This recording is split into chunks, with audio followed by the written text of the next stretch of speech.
So my name is John Jenkins, and I am the head of the Broadway Bound Fund, the founder of Broadway Bound Fund.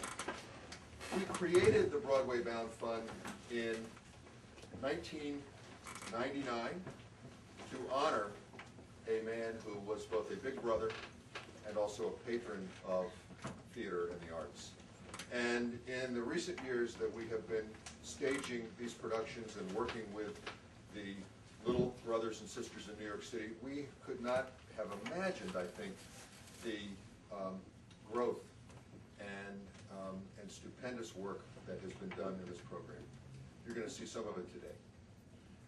The group begins each fall learning very basic technique and progresses through the year. And this is really the culmination of a lot of hard work that begins not only with the littles here, but also with three people that are very important to this program, essential to the program. Lindsay and Nikki are teaching assistants, and Mary Rose Sennick, our artistic director. So I'd like to turn this over to Mary Rose to tell you a little bit about tonight's performance, and I hope you all enjoy it very much. Mary Rose Sennick. This has been an incredible year of progression. We have taken a leap toward richer language, which means that we're not the contemporary language that you've seen in the past 2 years, you're not going to see this time, because we were inspired by seeing Our Town, the play, and then The Glass Menagerie. All of us who study acting have probably come across the Spoon River mythology. Both Lindsay and Nicole, who went to NYU, and myself, I was a Brooklyn College master's program person, and also I say the Meisner technique. This is like one of the best types of text to get you to Shakespeare, which is sort of my ultimate goal in years to come. And it's basically poetry, and what they've accomplished with the language is what astounds me. And bringing that acting, what they've all had, which is that emotional spontaneity and the technique of performance, and putting it together with the language is what makes it so special. I think you're going to be really impressed. These are mainly epitaphs of people who have died and are telling the world what they wish they had said when they were alive. So it's an interesting sort of break in realism, because they're speaking to you from the grave, so to speak, but fully enriched and alive. Our Town had a similar theme. If you did see the play Our Town, you have a similar situation where people are speaking from the grave or watching others as they've died and they're living. And then we did have to add the one scene from A Glass Menagerie, although they're completely alive. But Tennessee Williams was inspired by the past and his family. And that's really where he took most of the material for A Glass Menagerie. That actually was his sister, who you'll be seeing on stage today. That was the character. So I have one of the monologues that I really liked that illustrates to me Edgar Lee Masters' understanding or desire for us to keep the awareness when we're alive, to really appreciate it, is often, maybe that doesn't happen.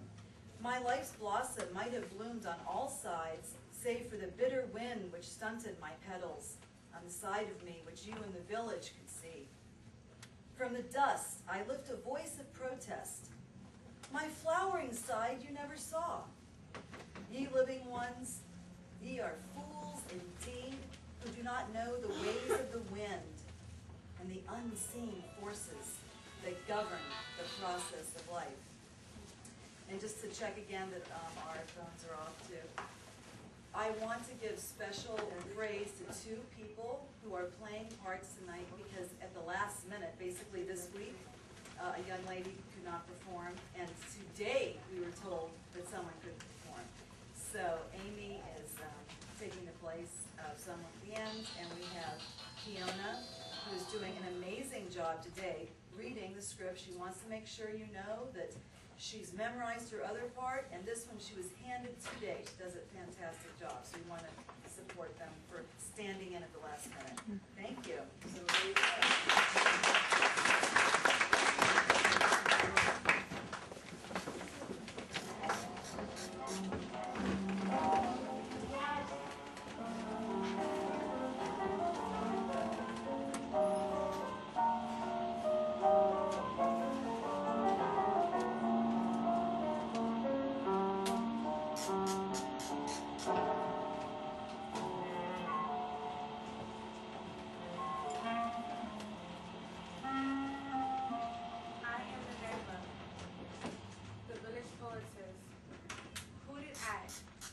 stared at by the yahoos of the street. For my heavy body, cock eye, and rolling walk. And all the more when Bush Weldy captured me after a brutal hunt. He left me to my fate with Dr. Myers.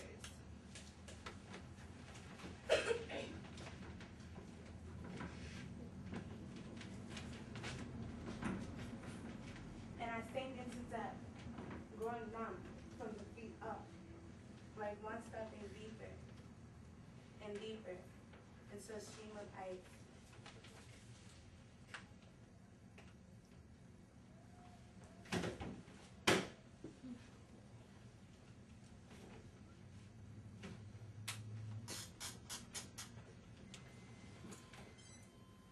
Will someone go to the village newspaper and guide them to a book the verses I wrote?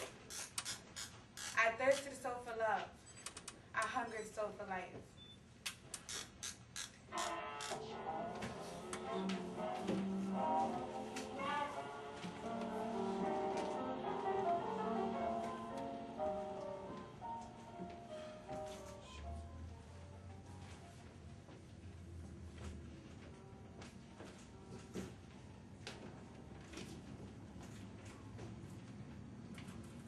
No other man, unless it was Doc Hill, did more for people in this town than I.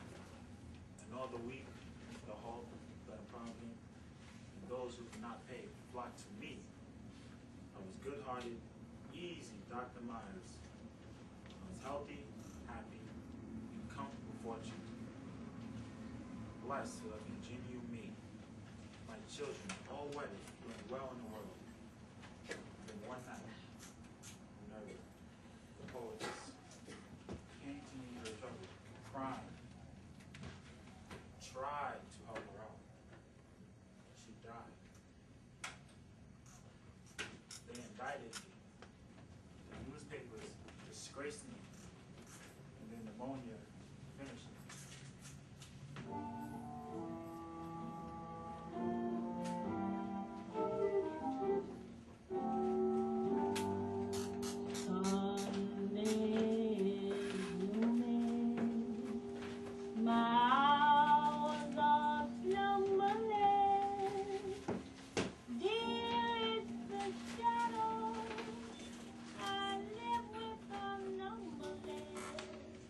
Almost the shell of a woman as in this night, and almost a year to put back into strength. So the dawn of our wedding anniversary found me nothing to do. We walked through the woods together by a path of silence walked into. And I snapped into your eyes, looking into mine, for such sorrow was ours. The beginning of rain again. And but shutting myself, and we didn't talk of sky, water, anything on that our thoughts. Then the gift of all those that tears with poor heart, how really you struggle to imagine and live in the rapture. And then my spirit dropped as the night came on, and you left me alone in my room for a while, as you did when I was a bride. Poor heart. And I looked in the mirror and something said, when all is one day, there was to be after. No, never mock life. Never cheat love.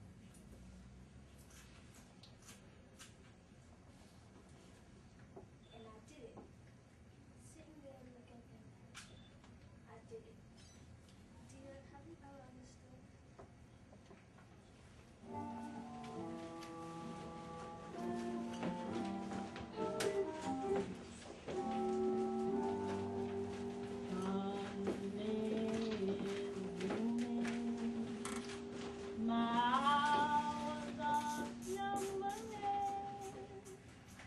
He protested all his life long. The newspapers lied about him villainously. That he was not at fault for Minerva's fall, but only tried to help her. Poor soul so sunk in sin he could not see. That even trying to help her, as he called it, he had broken the law, human and divine. Passes by an ancient admonition to you. If your ways would be ways of pleasantness,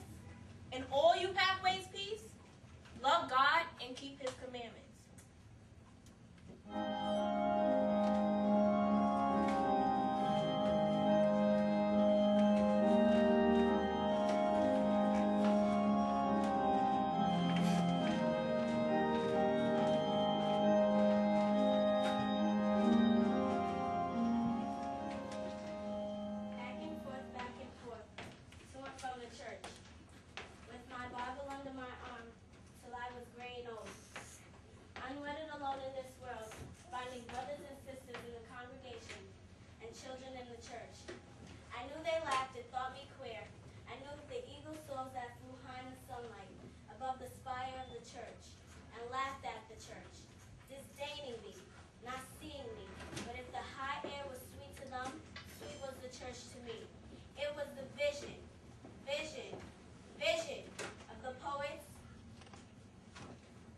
democratized.